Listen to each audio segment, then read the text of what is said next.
your job, Solange Moujon? What's making Business headlines? is my job? No, what's making headlines? Sorry. Yes, headlines. Starting with the decision that we saw this weekend by the French government to send an extra 600 troops to the Sahel to combat extremism. Yeah, there'll now be 5,100 French soldiers in the region after Sunday's decision, according to Le Monde. And the paper says that the goal of the mission is to, quote, up the tempo of operations and to get results against militias along the border of Mali, Niger, and Burkina Faso. But La Croix, the Catholic daily, says that the French, quote, don't have big enough shoulders or the muscle needed to bring peace. And they say it's a broader international force that's necessary, but that other countries are wary of entering into this Afghanistan-like situation. Now, the Guinean paper, The Jelly, also wonders if this deployment is the right move. They support it, and then they say it's a logistical necessity, but the paper says that such efforts may not bear fruit as long as regional governments don't step up or change. For the paper, France is facing a dilemma,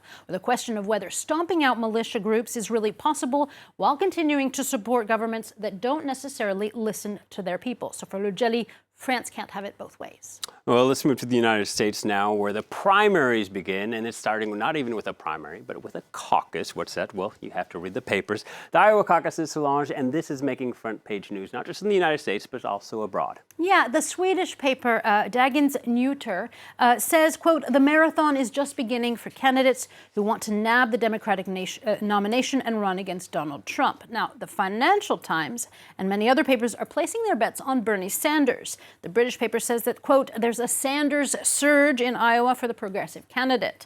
But the conservative paper Le Figaro says the 78-year-old Sanders is, quote, a dinosaur of American politics, and that he, Joe Biden, and Elizabeth Warren are all cut from the old world political cloth, and that may not work against, quote, the political UFO that is Donald Trump. How is the American press covering this? Well, they're covering it in a million different ways, but let's start with the basics. What is a caucus? The New York Times has a great graphics explanation from this weekend about how caucuses actually work. And it's nothing like handing in a ballot and waiting to see if your candidate wins. Rather, voters actually physically stand in parts of a gym or a conference hall and represent their candidate physically. And they can pick and move around to different corners if their candidate is eliminated. Now, beyond this strange system, there's a lot of discussion about the actual demographics of Iowa. Compared to the rest of the nation, it is largely white and largely elderly. And in an op-ed, the Times says Democrats need to stop giving so much importance to the results of the first two primaries, Iowa and New Hampshire. And they don't necessarily reflect how other Democrats feel. And that may give an advantage to Donald Trump. Now, the conservative press is actually saying something similar. The National Review says that, quote, the problem-solving realists, people that can get things done, like, say, former New York City Mayor Michael Bloomberg, are currently behind the top contenders, and that this caucus is like the news from Iowa is a lot like the news from the Senate, that Donald Trump is lucky with the kind of opponents he gets, end quote.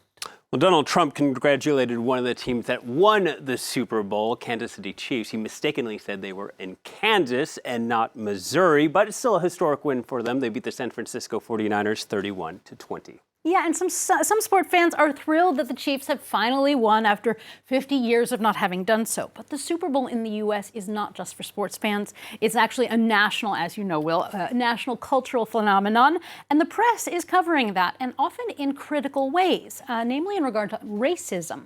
The Washington Post calls out the NFL for whitewashing issues, namely how it handled the Colin Kaepernick case, where the player who kneeled during the national anthem to protest the treatment of African Americans in the U.S. Now, racism and football is also the subject of an op-ed today in the New York Times. A Native American writes about how the event always evokes the kind of the national stereotypes against Native Americans that still exist and have been turned into primetime entertainment, whether it be feather-wearing mascots, racist gestures, or simply the names, with the Washington Redskins and the Chiefs, who won last night.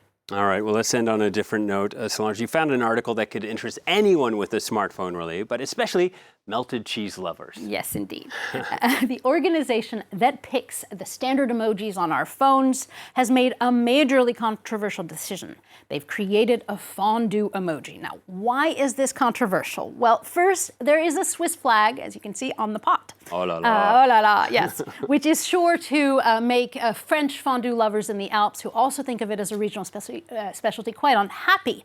But more importantly, perhaps Unicode, the California company, chose not to create a raclette emoji. And there you're entering into major cultural and regional debate about what's better. Melted cheese in a pot or melted cheese on a dish under a stone or a heating plate. Doesn't matter as long as the melted cheese ends up in my mouth. That's how you keep me happy. All right, thank you very much, Solange. Solange moves on with a look at the headlines. Time now